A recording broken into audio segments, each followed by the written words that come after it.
버림받은 자를 일으키신 하나님이라는 주제로 말씀을 드리려고 합니다. 제가 고향인 이 장성은요, 이 홍길동이 태어났다고 하는 이 아치실이라는 말이 있거든요. 강원도에서도 아니야, 우리 고향에서 태어났다 서로 주장을 합니다. 그러나 중요한 것은 이 홍길동, 그는 서자의 그 서러움을 겪었던 사람이지요. 아버지를 아버지라 부르지 못하는 그런 아픔이 있었고, 실력은 많았는데 출세할 수 있는 길이 막혔습니다. 자, 그런데 오늘 본문의 말씀 보니까 정말 이 홍길동과 너무나 처지가 비슷한 사람이 등장을 하는데, 바로 그가 입다라는 자예요. 근데 그 입다는 서자의 서러움만 있는 게 아니고 기생의 아들이라고 하는 그 불명의 서러움이 일생 동안 그림자처럼 따라다녔습니다. 근데 거기가 끝이 아니라 그 배다른 형제들은 형인 입다를 향해서 이렇게 말합니다. 2장 2절 중반쯤에 보시면, 너는 다른 여인의 자식이니 우리 아버지 집에서 기업을 잊지 못하리라. 자, 여기서 표현은 굉장히 부드럽게 표현을 하고 있지만은 그는 매우 거칠게 항의했다는 사실을 알 수 있거든요. 나중에 쫓겨났다는 말을 쓰고 있기 때문에요.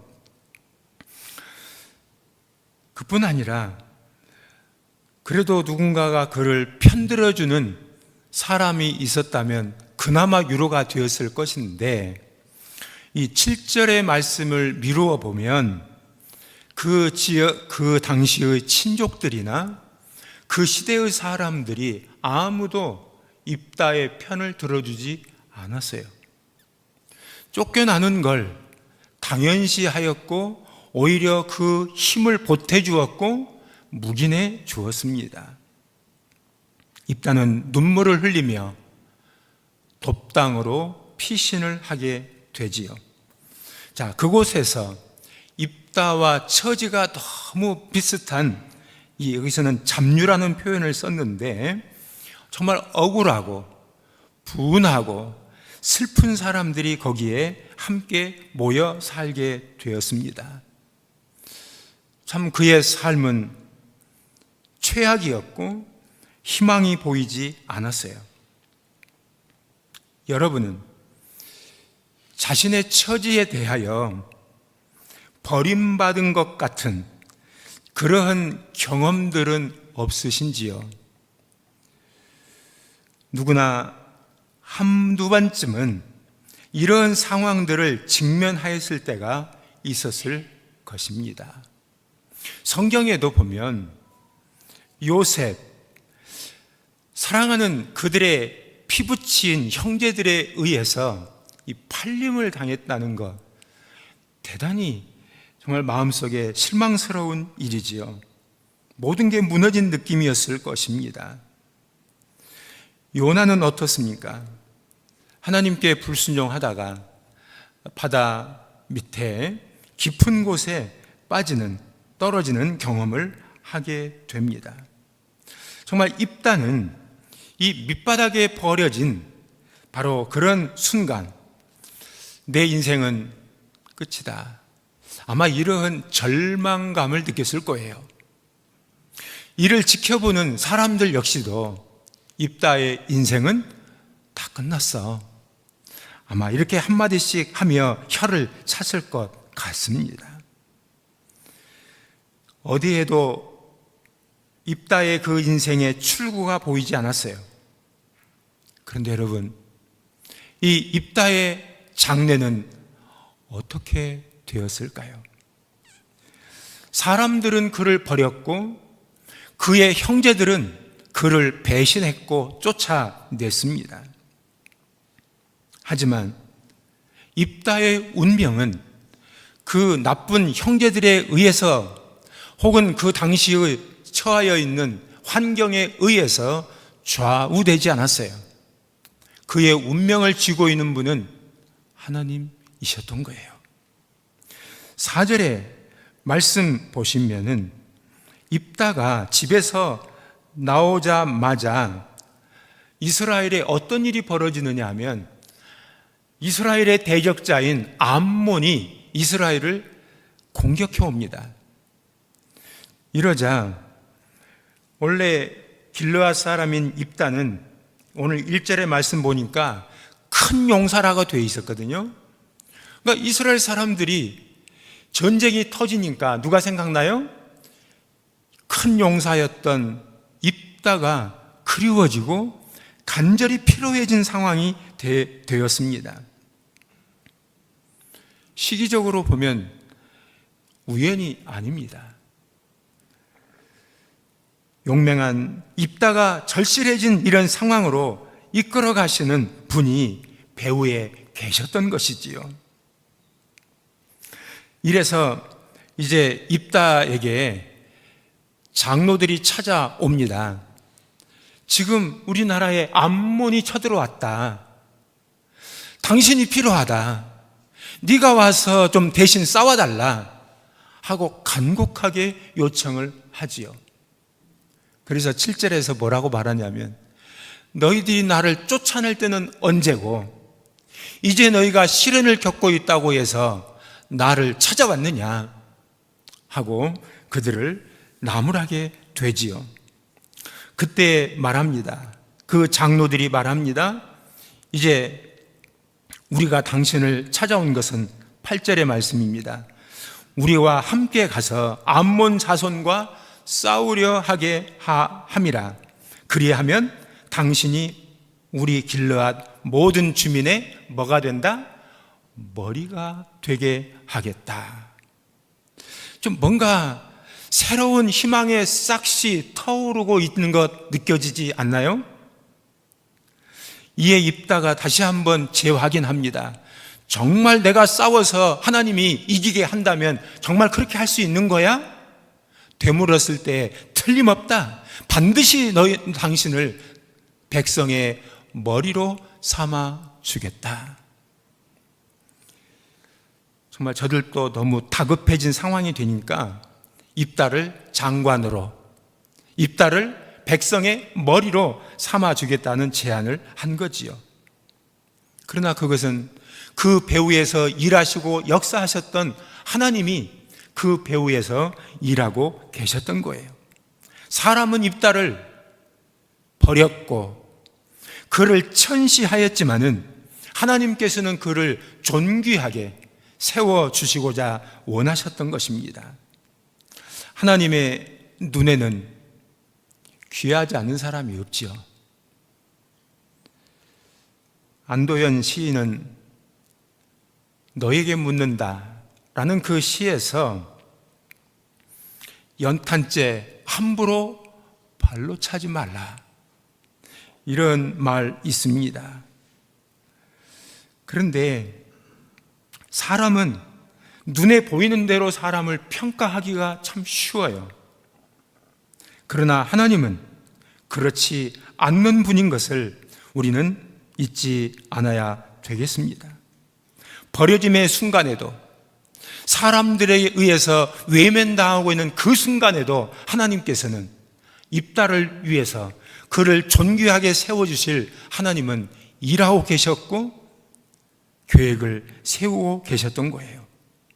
사무엘상 2장 7절 8절에 보시면 여호와는 가난하게도 하시고 부하게도 하시고 낮추기도 하시고 높이기도 하시는도다. 가난한 자를 진토에서 일으키시며 빈궁한 자를 거름더미에서 올리사 귀족들과 함께 앉게 하시며 영광의 자리를 차지하게 하시는 도다. 하나님께서 오늘 입다를 두고 준비하신 말씀처럼 여겨지지 않나요? 하나님께서는 입다를 구렁텅이에 그를 끌어내린 것처럼 보였지만 하나님께서는 그를 낮추실 뿐만 아니라 그를 높여주시기도 하시는 그런 분. 다윗이 이러한 시를 많이 짓습니다. 하나님께서 나를 진토에 버리시더니 나를 그 구덩이에서 나를 이끌어 올리셨습니다. 다윗은 그런 경험을 수없이 하였죠. 그래서 마침내 그를 왕 위에 오르게 하셨지요. 하나님께서 요셉을 감옥으로 밀어 넣으신 것처럼 보였지만 그를 끌어올리셔서 애굽의 총리로 세우시고 그를 존귀케 해 주셨습니다. 모르드게 이제 죽음을 앞에 놔둔 자였지요. 그런데 하나님께서 그에게 왕복을 입혀주시고 왕이 타는 수레 위에 그를 태워서 그를 존귀케 해주었던 일이 있지 않습니까? 여러분은 자신이 처하여 있는 환경과 처지에 대하여 비관해 보신 적은 없으신지요? 부모가 흙수저인 것에 대해서 불만을 품어 보시지는 않으셨습니까? 이제 우리는 자신의 환경과 운명을 탓하지 않기를 바랍니다. 왜냐하면 낮고 천한 우리를 존귀하게 여겨주시는 하나님이 우리의 아버지이시니까요. 시편 145편 14절에 여호와께서 모든 넘어진 자들을 붙드시며 비굴한 자들을 일으키시는 도다. 하나님은 예수님이 십자가에 죽으셨어요. 그리고 무덤에 장사되셨어요. 그런데 하나님께서 죽은 지 사흘 만에 죽은 자 가운데서 그를 다시 일으켜 세우셨습니다. 하나님은 죽은 자를 일으키시는 그 하나님은 오늘 또 우리의 아픈 상처를 어루만져 주시고 실패한 자들을 일으켜 주시고 믿음이 떨어진 자들을 일으켜 세워 주시기를 원하십니다. 지금 여러분은 어떤 상황에 있든지 간에 슬퍼하지 않기를 바랍니다. 하나님은 어두움도 지으셨지만 빛도 지으셨다라고 말씀하십니다. 우리가 밑바닥에 있을 때 오늘 입다를 일으켜 세우신 것처럼 저와 여러분도 일으켜 주실 것을 믿으시기 바랍니다. 생텍쥐페리 그는 이런 말을 했어요. 흘리는 눈물이 내 가슴에 보석이 된다. 하나님이 바로 그런 분이십니다. 비록 우리의 약함으로 넘어졌을지라도 하나님은 우리를 일으켜 세우십니다. 지금 넘어져 있다면 나를 일으키실 하나님은 나를 일으키시기 위하여 지금 일하고 계시다는 것을 믿으시기 바랍니다. 우리 교회도 일으켜 주실 것입니다. 절망과 죽음까지도 끝으로 삼지 않으시는 하나님, 나를 일으키시고 여러분도 일으켜 주시고 우리 교회도 일으켜 주실 것을 믿으시기 바랍니다. 하나님은 입다를 일으키는 데서 그치지 않으시고 그를 승리자로 세워 주십니다.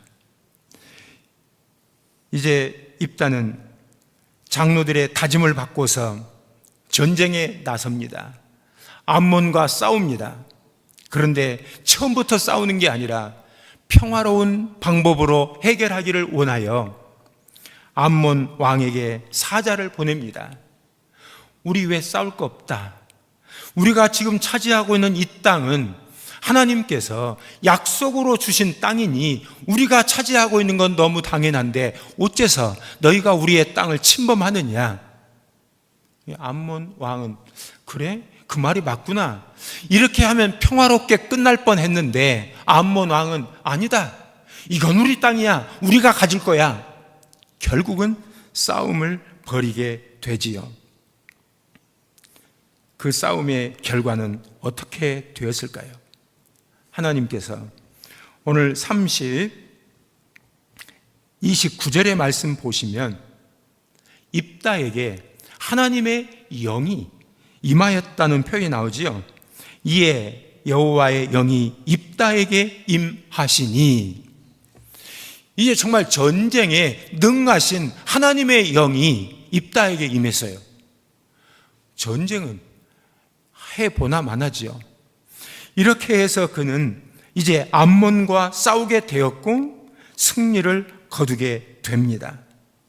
그런데 그 승리를, 이건 입다의 그 용맹스러움에서 나온 게 아니라 32절의 말씀을 보십시오. 이에 입다가 암몬 자손에게 이르러 그들과 싸우더니 여호와께서 그들을 그의 손에 넘겨주셨다. 누가 이긴 거예요? 사실은 앞에 나가서 싸우는 사람은 입다인데 그 전쟁을 이기게 한 것은 여호와께서 행하셨다. 이렇게 말씀하고 있습니다. 이제 하나님은 입다에게 대적을 물리치게 함으로써 기생의 아들이 아니라 너는 승리자다. 너는 서자가 아니라 이제 이스라엘의 머리가 됐다. 이런 어마어마한 선언을 해주시는 것과 같은 거지요. 입다는 출신이 좋지 않아요. 믿음이 좋으냐? 믿음도 불완전합니다. 오늘 본문 31절을 보면 그가 인신 제사를 드리겠다라는 뚱딴지 같은 서원을 하거든요. 믿음도 약해요. 그럼에도 하나님께서는 그를 이스라엘의 사사로 세워주시죠. 하나님은 불완전한 입다를 사용하십니다. 패배자의 운명, 모든 인생이 끝장나버린 것 같은 그런 입다를 사용하셔서 암몬을 이기게 하시고 하나님의 정말 소중한 도구로, 하나님의 백성의 보호자로 그를 일으켜 세워주셨던 것이에요. 이 말씀 보면 우리에게 많은 용기가 되지 않나요? 저도 부족합니다. 그런데 하나님께서 저를 또 사용해 주시고 여러분 한 분 한 분들 다 약점과 모자란 점이 있습니다. 그럼에도 하나님께서 우리의 부족함을 탓하지 않으시고 너는 불완전하니까 안 된다고 말씀하지 않으시고 있는 그대로를, 내 모습 그대로를, 약한 그대로를 우리를 사용해 주신다니 이 얼마나 다행스럽고 감사한 일입니까? 나는 이제 나이가 먹었으니까 안 됩니다. 예전에 젊을 때는 썼지만 지금은 아니겠지요? 아닙니다. 하나님께서는 우리 기도하신 것처럼 85세였던 갈렙도 사용하셨고요. 그래서 우리는 나이와 상관없이 하나님께서는 우리를 사용하시기를 원하시고 하나님의 눈에는 다 쓸만하다. 이 중에 한 사람도 빼놓을 사람 없다. 다 귀하다. 다 사용할 거다. 이렇게 우리에게 말씀하시는 거예요. 사랑하는 우리 성도님들, 우리의 장래는, 우리의 미래는 환경이 좌우하는 게 아니에요. 어느 사람에 의해서 내 운명이 좌지우지 되는 거 아닙니다.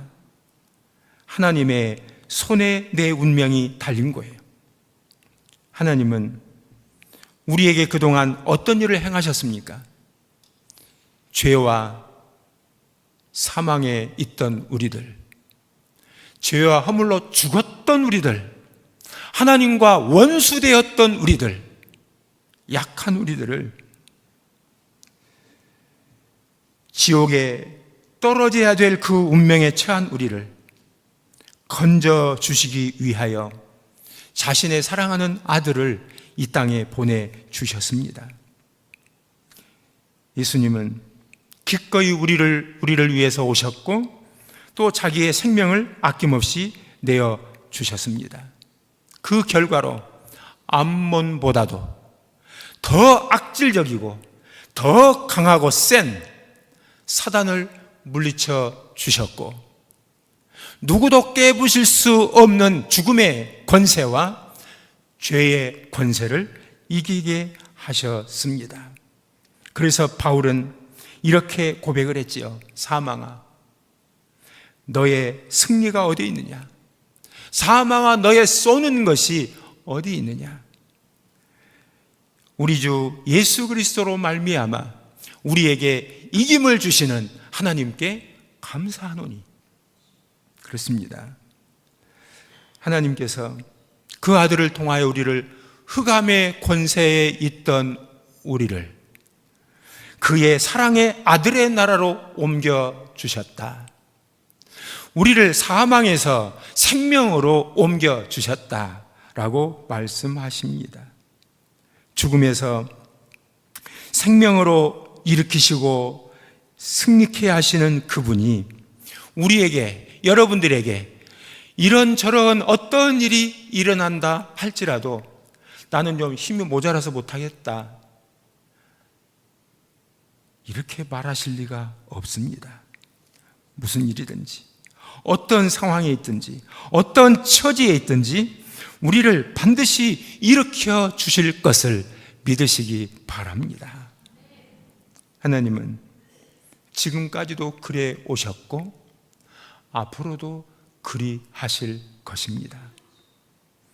버림받은 밑바닥에 있었던 입다의 운명을 바꾸시고 그를 백성의 장로로, 백성의 지도자로, 백성의 머리로 그를 세우셨던 그 하나님이 우리도 늘 붙잡고 계시고 우리를 존귀하게 해주실 것을 믿습니다. 실패하실 수 없는 하나님께서 기어이 우리를 승리로 인도하실 것이고 영광 가운데로 인도하여 주실 것입니다. 사랑하는 우리 성도님들, 사람은 나를 버릴 수 있습니다. 그러나 하나님은 버리지 않습니다. 밑바닥에 있던 입다를 일으켜 주시고 존귀케 하셨던 그 하나님은 우리의 인생을 일으켜 주시고 우리를 존귀하게 해 주실 것입니다. 지금 어떠한 처지에 있든지 하나님께서 우리를 존귀하게 세워 주실 것을 믿고 신뢰하며 살아가는 우리 귀한 성도님들이 다 되시기를 바랍니다. 아멘.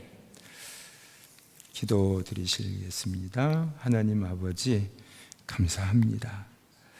가장 밑바닥에 떨어진 입다를 이처럼 백성의 머리로, 장관으로 세워주신 하나님, 그는 때로 우리를 낮추게도 하시지만 우리를 높여주시고 우리를 진토 가운데 내버려 두는 것처럼 보일 때도 있으나 우리를 존귀하게 높이 세워주시는 하나님이신 것을 믿습니다. 하나님께서 이날까지도 우리를 인도하시고 함께 해주셨던 것처럼 세상은 나를 다 버리는 것 같고 내 편 들어주는 자가 아무도 없어 보이는 때라도 하나님은 여전히 나의 편이고 나와 함께 하시고 나를 기억하시고 나를 기어이 존귀하게 세워주시는 분인 것을 믿습니다. 오늘도 주께서 주시는 이 말씀 마음에 새기고 나의 상황이 어떠하든지 나의 처지를 아파하고 슬퍼하지 않게 하시고 주께서 나를 위해서 일하실 하나님의 일을 기대할 수 있는 우리 모든 성도들 되게 하시옵소서. 예수님 이름으로 기도합니다. 아멘.